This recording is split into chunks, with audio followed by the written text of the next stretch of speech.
When do we eat? Well, what's your hurry? All you get now is beans. Army food is no longer a matter of beans and guesswork. Since the last war, nutrition has become a science, and our Army Quartermaster Corps uses that science in planning Army meals. Food correctly used means fighting strength for our soldiers and better health for civilians. Scientists at food plants, at universities, and at the Quartermaster Corps' own subsistence laboratories in Chicago study food for energy. The food weapons of our enemies are investigated. The Japanese are supposed to produce great fighting energy out of a handful of rice. This is the amount of rice one of our soldiers would have to eat to approach the energy in his own ration. The Nazis are supposed to have a Superman vitamin pill. The pill story is checked by Dr. Ansel Keys and his staff at the University of Minnesota. Vitamins and pills do not help pull weight, but vitamins do help the body use food. Only after eating actual food can a soldier pull more weight or push a bayonet harder. To discover what foods contain the right vitamins for fighting in various parts of the world, experiments are conducted in rooms where any climate can be imitated. Holy smoke, they got us in the Sahara Desert. In this heat, different foods are tried.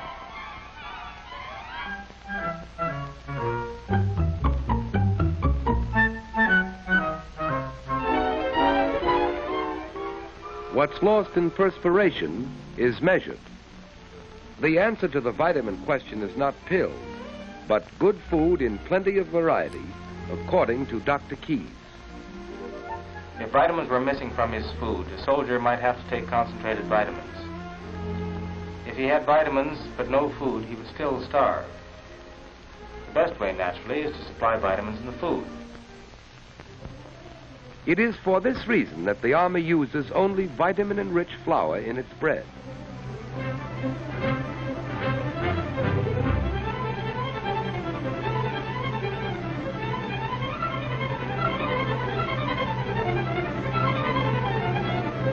Smells good, huh? If you lose your ovens, take a couple of barrels, cover them with clay, and bake your bread. The Quartermaster Corps believes in supplying our men everywhere with an abundant variety of fresh food of the kind they like, cooked the way they like it. In this country, the job is comparatively simple. All Army cooks follow a standard menu prepared by nutritionists in Washington. Vegetables and fruits, milk and eggs are centrally purchased in vast quantities by Army officers and civilian experts.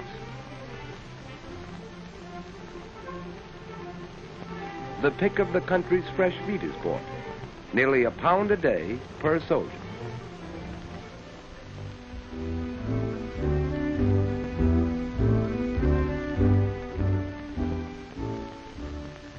The job of supply gets more difficult as 1 million men go overseas, for the Quartermaster Corps faces the problem of shipping space. So meat is deboned, saving 60% in bulk. Still more space is saved through dehydration. A greater variety of foods can now be shipped in this form. Only the water in them is removed to be replaced before cooking. Thus, one ship can carry the load of 10. For dehydration, every egg is examined.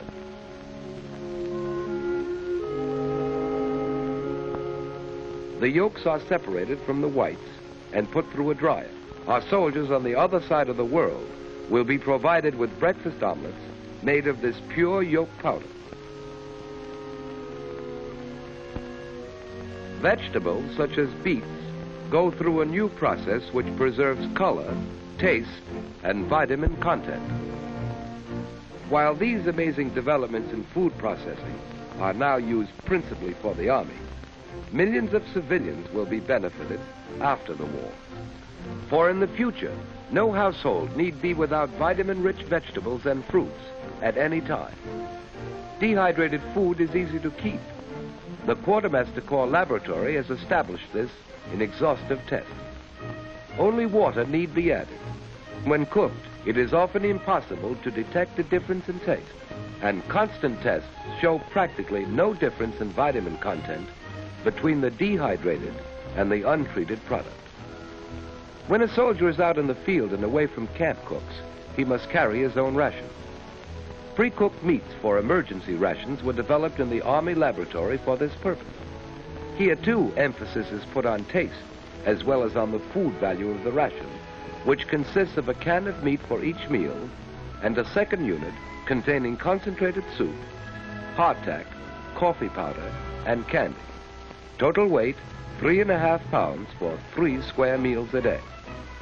But specialized troops in mobile warfare need a still more compact ration. So the Army has developed the now famous K ration, the completely streamlined meal. Originally designed for paratroops, K proved ideal for tank busters, commandos, and all isolated units.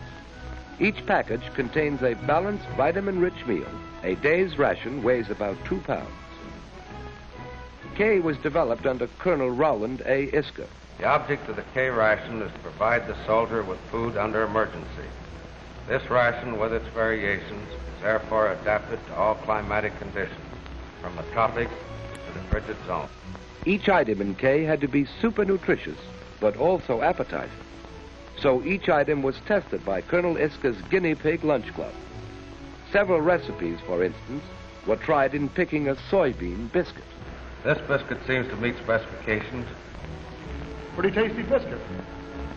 You bake this biscuit on existing equipment. With a few adjustments. How much soy is there in these? About 1 part in 7. It's good eating. Thus we find ways to use such highly nourishing staples as the soybean, which is easily produced in great plenty. The energies in this and other hitherto inefficiently used foods are unlocked for the world by chemists such as Dr. Julian of Illinois, a famous soy expert. Soy flour strengthens wheat flour, eggs, lard in the K ration breakfast biscuit. With this and other items in K, we are in the possession of new foods, new methods of preparation, which make mankind independent of distance and climate. These war foods are also bulwarks against famine and catastrophe. To produce them, we have a new industry. When the Army asked its suppliers to build this packaged food industry overnight, they didn't know they were getting K ready for Africa. A chewing gum company flung together a package assembly line out of bicycle chain. This company intends to make K a packaged meal business when peace comes. Millions of K rations. Each container has a tin of meat or cheese, the soy and other biscuits, a concentrated chocolate bar, fruit bar or dextrose candies, coffee, lemon or soup powder, instantly soluble in cold or hot water, cigarettes, and that American nerve tonic, chewing gum. And this amazing package requires no strategic material. Tests, such as the bubble test, sometimes uncover imperfections. For K cartons must be air and watertight, gas-proof, and seaworthy. With science at his service, and the greatest food-producing country in the world backing him up, the American soldier, no matter where he may be, in the jungle, in the Arctic, in the desert, or in his home camp, can rightly consider himself the best-fed soldier in the world. And in the future, the war-born knowledge that has made him so, when spread over the world, can guarantee that no one on earth need suffer from malnutrition or from hunger.